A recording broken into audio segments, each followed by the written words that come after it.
Hi, welcome to HowtoDandD. My name is Fred Wheeler and today I want to talk about Dungeons & Dragons 5e and I'm going to do a review of Mortenkainen's Tome of Foes. This is part multiverse campaign guide and monster manual. It is a Dungeon Master's book and as far as the players are concerned you'll get a few race options and that's really about it. Mordenkainen is a renowned wizard from Greyhawk.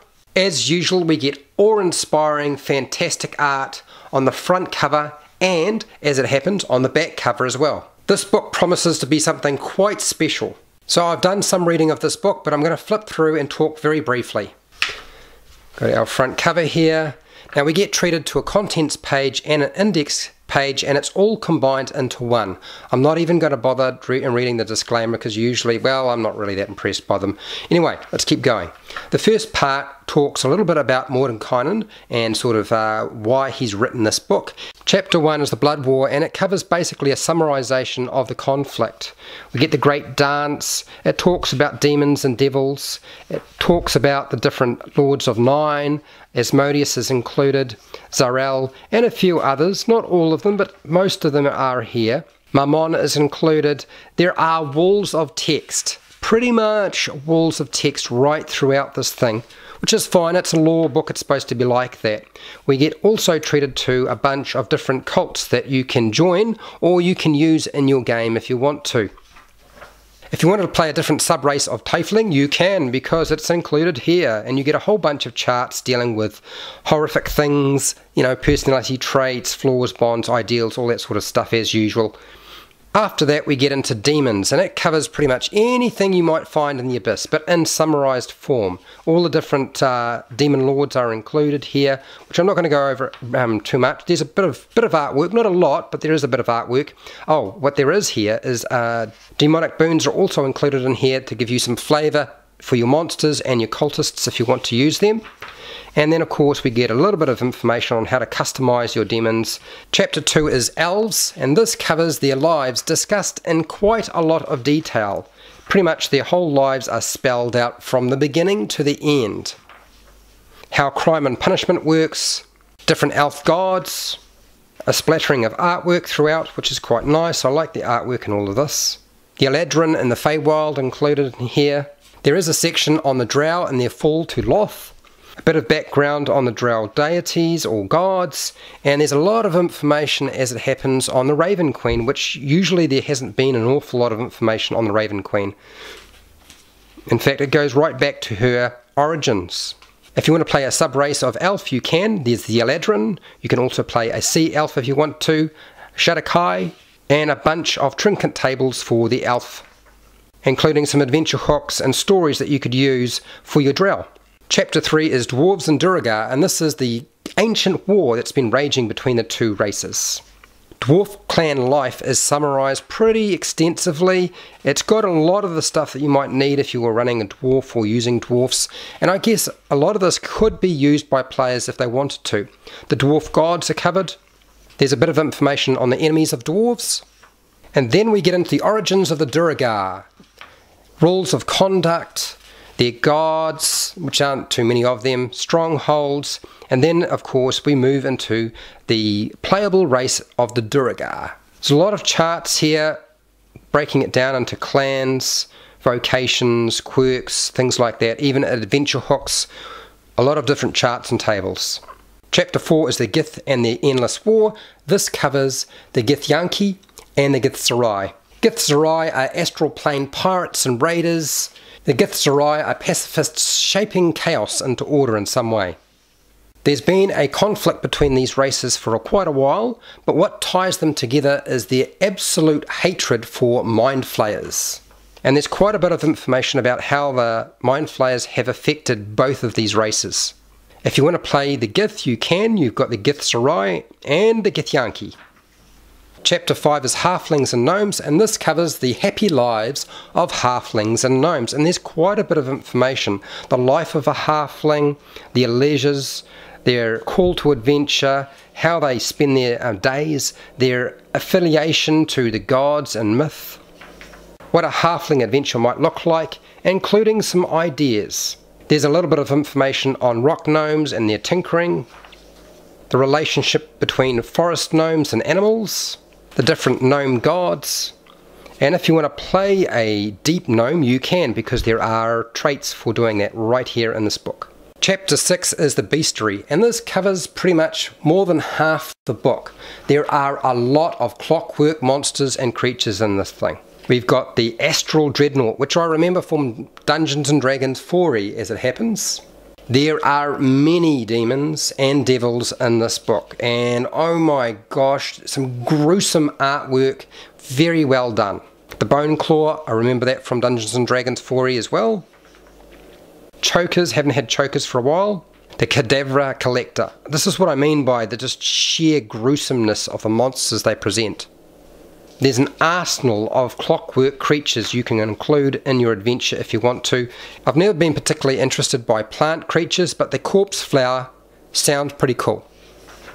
Deathlocks, if we want to include them. There's a couple of versions as it happens.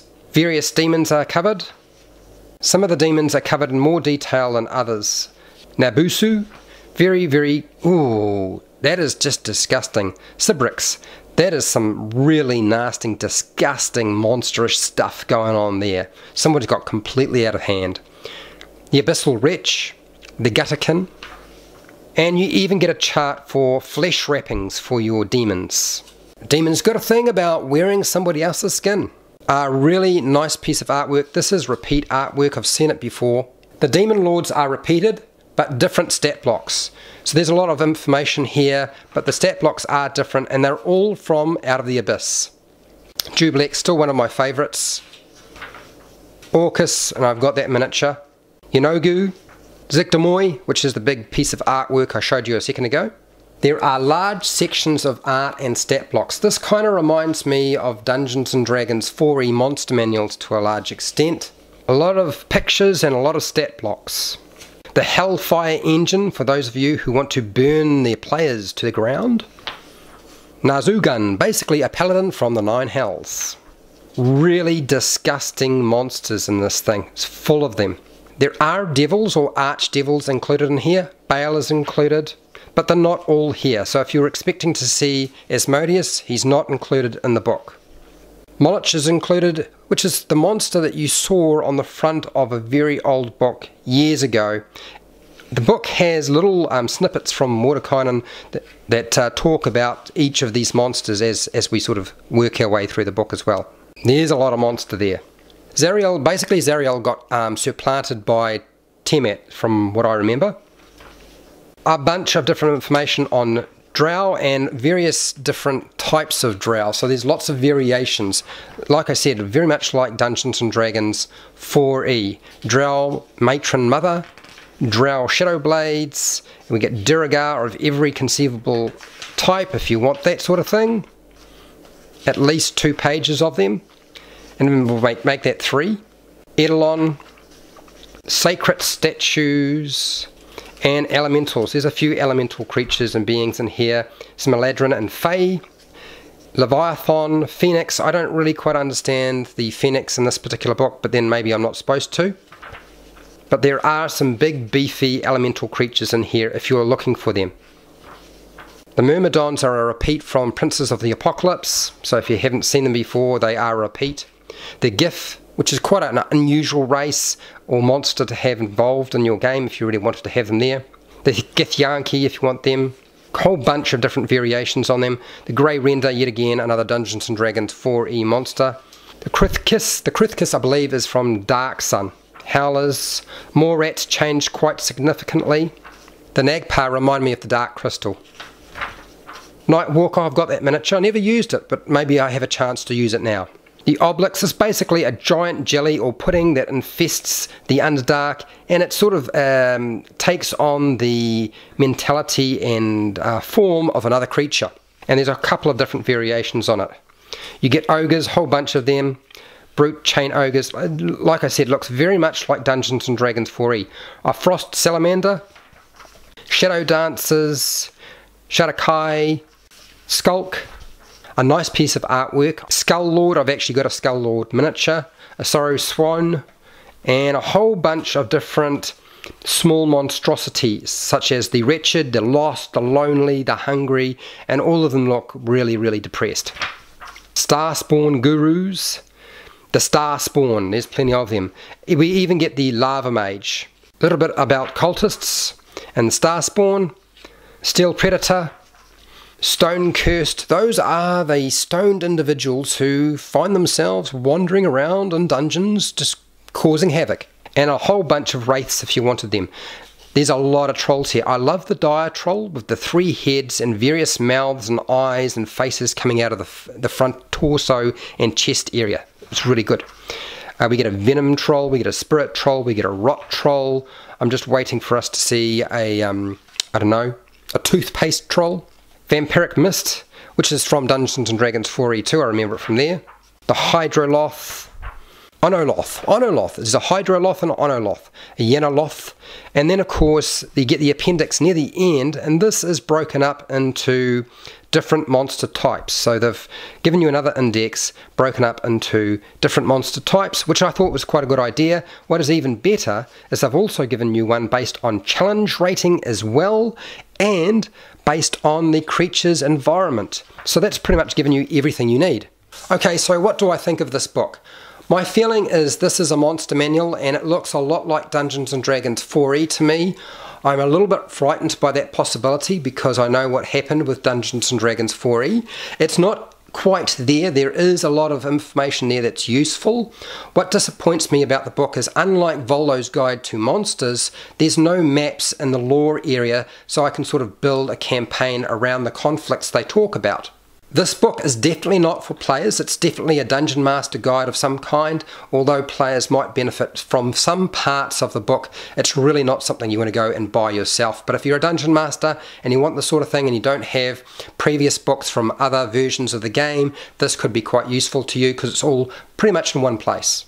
Do I think it's worth buying? Honestly, I've shown you everything there is to see, and really I'm going to let you make that decision yourself. If you found this video helpful or informative, please share and like the video. If you haven't subscribed to my channel, please consider subscribing to my channel. Hit the bell button to be notified when I go live and when I publish a new video. If you want to support my channel, watch more of my videos. I don't do Patreon, but down in the description you'll find affiliate links to the book depository and Amazon, where you can buy stuff online. I get a small commission and you pay exactly the same price. Just go through the link and buy what you want. So tell me, do you think this book is worth your money? And let me know down in the comments. And also, if you've already got the book, what did you think of it? Until next time, keep rolling those 20s.